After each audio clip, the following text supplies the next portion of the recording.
Hi అండి, అందరికీ నమస్కారం. Welcome to my YouTube channel. ఈ వీడియోలో ఇప్పుడే అందిన వార్త ఫ్రెండ్స్, రేపటి నుండి వీటి ధరలు భారీగా తగ్గింపు. సో ఆ వేటి ధరలు తగ్గింపు ఈ వీడియోలో తెలుసుకుందాం. వీడియో ఎక్కడైనా స్కిప్ చేయకుండా ఎండ్ వరకు చూడండి, అప్పుడే పూర్తి ఇన్ఫర్మేషన్ అర్థమవుతుంది. అలాగే వీడియో నచ్చినట్లయితే ఒక లైక్ చేయండి. ఇంకా సబ్స్క్రైబ్ చేసుకున్నట్లయితే మన ఛానల్ని సబ్స్క్రైబ్ చేసుకున్న ద్వారా నేను చేసే ప్రతి ఒక్క వీడియో మీ వరకు రీచ్ అవుతుంది. ఇంకా ఆలస్యం చేయకుండా వివరాలకైతే వెళ్ళిపోదాం.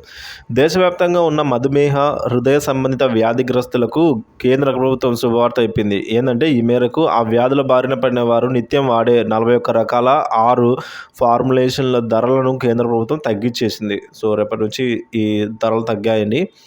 నేషనల్ ఫార్మాస్యూటికల్ ప్రైసింగ్ అథారిటీ అంటే ఎన్పిపిఏ ఉత్తర్వుల మేరకు గుండె జబ్బులు, మధుమేహం, దీర్ఘకాలిక నొప్పులు, హృదయ సంబంధిత వ్యాధులు, కాలేయ సమస్యలు, యాంటాసిడ్లు, అలాగే ఇన్ఫెక్షన్లు, ఇంకా అలర్జీలు, మల్టీవిటమిన్, యాంటీబయోటిక్ మందులు భారీగా అయితే వీటి రేట్లు తగ్గనున్నాయండి. ప్రజల ఆర్థిక పరిస్థితులను దృష్టిలో ఉంచుకొని ఈ నిర్ణయం తీసుకున్నట్లుగా ఎస్పిపిఏ అధికారులు వెల్లడించారు.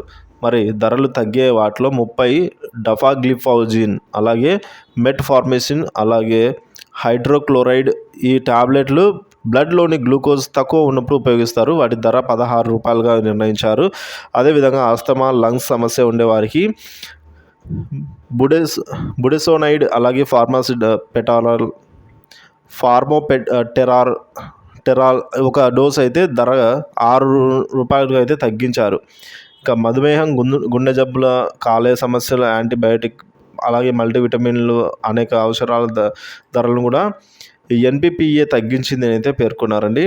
సో ఈ విధంగా మొత్తానికి అయితే మెడిసిన్ ఏదైతే రెగ్యులర్గా వాడుతున్నారో మధ్యతరగతి వారిని దృష్టిలో ఉంచుకొని హృదయ సంబంధిత వ్యాధులు అయితే మధుమేహం కానీ ఈ విధంగా తదితర వ్యాధులకు సంబంధించి దీర్ఘకాలిక నొప్పులు, ఇన్ఫెక్షన్, యాంటీబయాటిక్ వీటన్నిటికి సంబంధించిన ఇంజెక్షన్స్ కూడా రేట్లు అయితే భారీగా తగ్గనున్నాయి. వీడియో నచ్చితే లైక్ చేయండి. ఇలాంటి వీడియోస్ సబ్స్క్రైబ్ చేసుకోండి. Thank you for watching this.